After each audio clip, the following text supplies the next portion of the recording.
Hey, how's it going? And welcome to Whisky Whims with me, Stuart. Today we've got another Thompson Bros bottle. It's a blended malt, sherry cask matured. So blended malt means there ain't any grain. Ain't any grain? Why did I say it like that? There's no grain in this.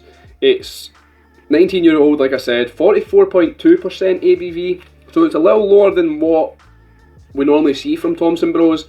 And there's 434 bottles. This cost me, I'm sure, £80 when it first came out. The label by kmg.com. Cool label as always, really do enjoy the label. One of the reasons I buy these whiskies is because the labels are so sick. And really need to start steaming them off and keeping them. But yeah, we'll get down to whether this is a Whisky Win or a Whisky Bin. I'm pretty sure the other 19-year-old, I shared that out with Patreons. It was slightly higher ABV, I feel like that might have been 46 or above. So yeah, it's a little different from the other one, but we'll see what this one's like, see if it's a Whisky Win or a Whisky Bin, and yeah, we'll get down to it. So the nose, there's like a real distinct kind of coppery, metallic tone. There's warm blueberry pancakes. It's like really fruity. It goes from fruity originally, or fruity initially, and then it evolves to a more tart-like dram, tarty on the nose. It really develops and really evolves over time, or time in the glass. It's such a fantastic nose. I was trying to think of what else to say, and I just got lost in the moment there. Old, dusty sherry elements. So just typical kind of sherry elements, but like kind of a dusty element to it. There's a cigar box or a cigar humidifier scent there as well. There's shoe polish, for sure, yeah, shoe polish. There's cloves, and possibly like a little bit of milk chocolate, a little bit of a sweetness there. There's a lot going on. Very complex dram, a lot to decipher, but well rewarding and well worth it. When I first opened this, it was with Stevie, and Stevie's not always the biggest fan of Thompson Bros stuff. He's had a few that he's enjoyed, but not always for him. We opened this with a cigar, and it stood up very well to the cigar, which I'm surprised. It's something I don't usually do because one either outshines the other, but this was perfect with the cigar. The palate, I don't want to ruin this review, but yeah, it's good. The palate. A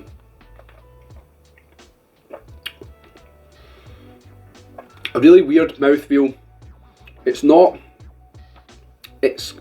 coats it, but it's not oily or viscous, but then it's not also thin. It's just kind of, it's in between. I don't know what the in between of that would be, but yeah, it's not thin, but it's not thick. So it's just kind of, yeah, medium in mouthfeel. I don't even know if that's a thing.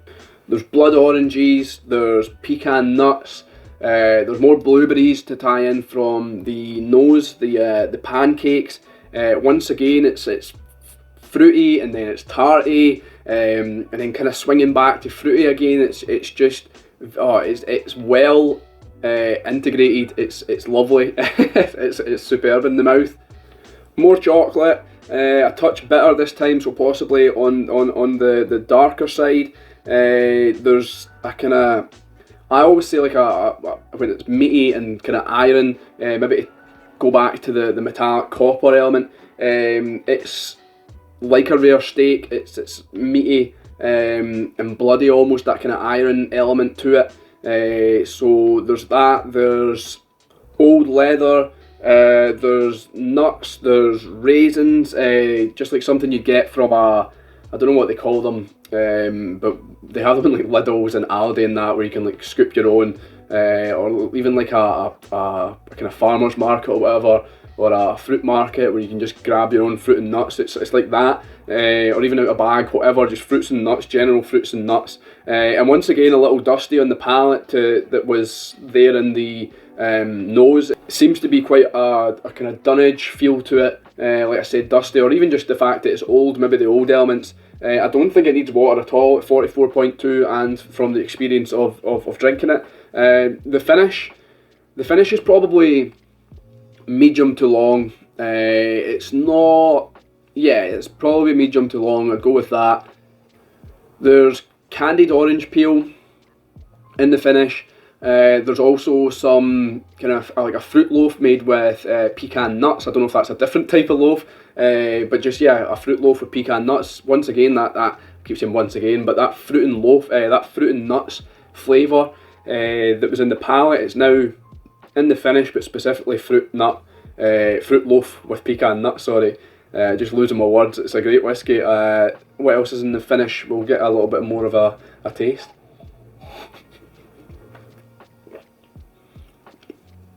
There's monkey nuts, or peanuts, whatever you want to call them.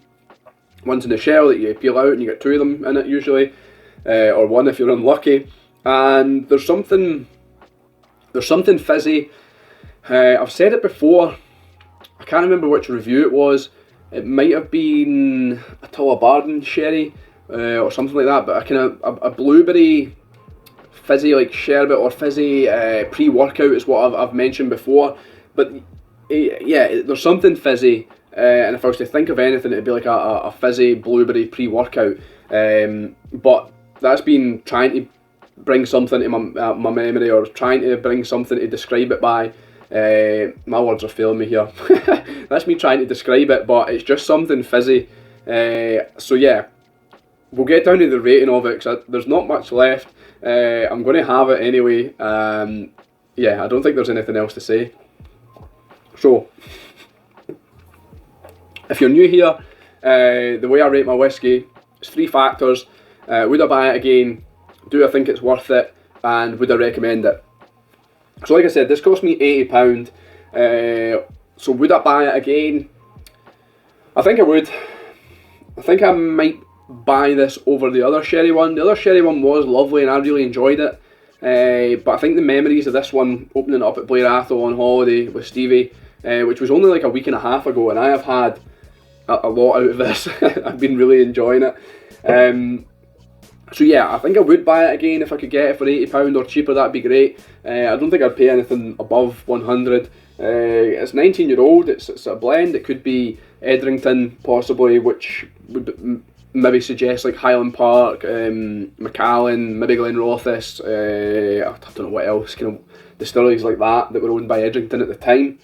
So yeah, I think it's worth the £80 as well. It's naturally presented, it's 19-year-old, there's only 434 bottles, so I think £80 at a good price point.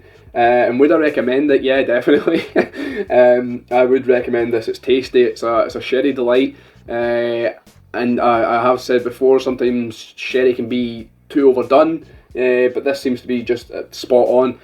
So it's definitely, I was just getting it the right way up, it's definitely a Whisky Win for sure. So I think that's all I've got to say. Yeah, that is all I've got to say. Thanks for watching. I've been Stuart, this has been Whisky Whims. I'll see you later.